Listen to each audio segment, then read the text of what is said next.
এই যে চেয়ারটা আপনি দেখছেন, যেই চেয়ারে আমি এখানে বসছি আপনার সামনে মাননীয় স্পিকার, এই চেয়ারটি খুব কঠিন একটি চেয়ার মাননীয় স্পিকার। এই চেয়ারটি দেখলে মনে হয় বসতে খুব আরাম, আসলে মাননীয় স্পিকার মোটেও আরামের না।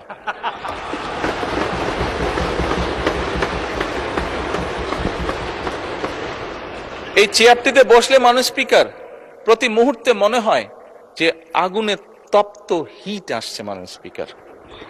হাসার কিছু নেই, আমি যা ফিল করি আমি আপনাদেরকে তাই বলছি, মাননীয় স্পিকার এই চেয়ারের থেকে উঠে দাঁড়িয়ে আপনার সামনে বক্তব্যে আমি হয়তো অনেক পপুলার কথা বলতে পারতাম, যেটাতে আরো অনেক বেশি তালি হতো মাননীয় স্পিকার।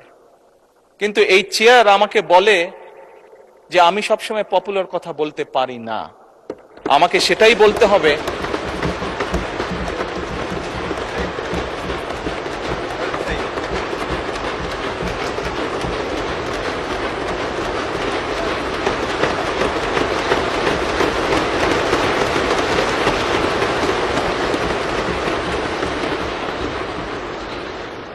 মাননীয় স্পিকার। একজন রাজনীতিবিদ হিসাবে আমারও তো ইচ্ছা করে পপুলার কথা বলতে, যাতে জোরে জোরে তালি পায়, কিন্তু এই চেয়ার প্রতি মুহূর্তে আমাকে স্মরণ করে দেয়, no, you have to take the right decision, not the popular decision.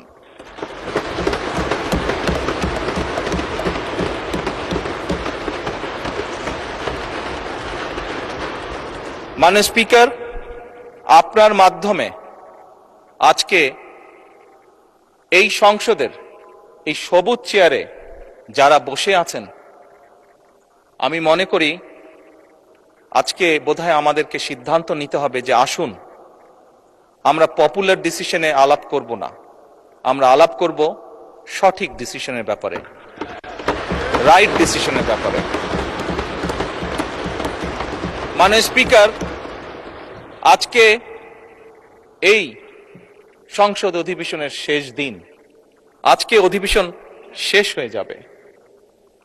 আমার সংসদ নেতা হিসেবে আমার দলের সদস্যদের কাছে, বিরোধী দলীয় বন্ধুদের কাছে, সহকর্মীদের কাছে, সদস্যদের কাছে আমার অনুরোধ থাকবে যে আসুন আগামী অধিবেশন যেটি শুরু হবে সেখানে আমরা আলোচনা করব আমরা কত দ্রুত দেশে বিদ্যুতের সমস্যার সমাধান করতে পারি।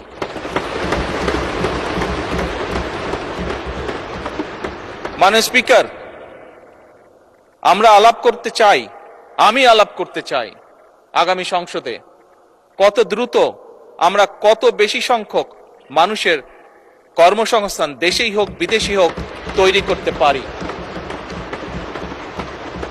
মাননীয় স্পিকার, এই সংসদে দাঁড়িয়ে আমি আলাপ করতে চাই যে আমাদের শিক্ষা প্রতিষ্ঠান, আমাদের হাসপাতালগুলোতে কত দ্রুত শিক্ষা এবং চিকিৎসা সুবিধা আমরা পৌঁছে দিতে পারি।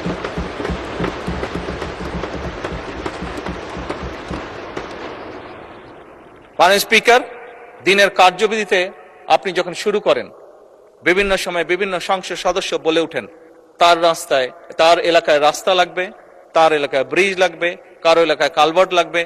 স্বয়ং বিরোধী দলীয় নেতা ওনার এলাকার সমস্যার কথা বলেছেন। মাননীয় স্পিকার, আমরা যদি দেশের পরিস্থিতি স্থিতিশীল রাখতে না পারি, দেশে আমরা যদি অর্থনৈতিকভাবে শক্তিশালী করতে না পারি, মাননীয় স্পিকার, বর্তমান প্রেক্ষাপটে যেখানে 30 লক্ষ কোটি টাকার ঋণ নিয়ে এই সংসদ দেশ পরিচালনা শুরু করেছে, সেই দেশকে আমরা এগিয়ে নিতে পারবো না। আমরা যদি একটি স্টেবল গভর্নমেন্ট রাখি, আমরা যদি একটি স্টেবল পার্লামেন্ট এনশিওর করতে না পারি, মাননীয় স্পিকার, আমরা কোনোভাবেই এই দেশকে সামনে নিয়ে যেতে পারবো না। মাননীয় স্পিকার, এই দেশকে যদি সামনে নিতে হয় তাহলে অবশ্যই আমাদের উভয় পক্ষকে একসাথে কাজ করতে হবে। হ্যাঁ, বাংলাদেশে আইটি শিল্পের বিকাশ কিভাবে হবে এ ব্যাপারে হয়তো আমাদের মধ্যে ডিবেট হতে পারে, এ ব্যাপারে আমাদের মধ্যে দ্বিমত থাকতে পারে, কিন্তু বাংলাদেশের আইটি শিল্পের বহিঃপ্রকাশ হতে হবে, এ ব্যাপারে আমাদের মধ্যে নিশ্চয়ই কোনো ডিবেট নেই। মাননীয় স্পিকার, সেজন্যই আসুন আজকে আমরা সিদ্ধান্ত গ্রহণ করি যে আমাদের আলোচনার বিষয়বস্তু হবে এই দেশের মানুষের ভাগ্যের পরিবর্তন। আমাদের আলোচনার বিষয়বস্তু হবে আমাদের আলোচনার স্পিকার, আমাদের আলোচনার বিষয়বস্তু হবে যে আমরা অন্য দেশের উদাহরণ দেব না, বরং আমাদের দেশকে আমরা সামনে এগিয়ে নিয়ে যাব। স্পিকার 1971 সালে এই দেশ যখন স্বাধীন হয়েছে, এই মুহূর্তে আমরা বিভিন্ন বিবেচনায় আমাদের দেশকে যদি স্ট্যান্ডার্ডে ধরি, আমাদের মতন অনেকগুলো দেশ ছিল যারা হয়তো 1972-73 সালে স্বাধীন হয়েছে, তারা আমাদের থেকে এগিয়ে গিয়েছে। স্পিকার, আমরা পারিনি কেন? বিকজ বিভিন্নভাবে এই দেশকে, একটু আগেই যেটা বলেছি স্পিকার, বাধাগ্রস্ত করা হয়েছে গণতন্ত্রকে।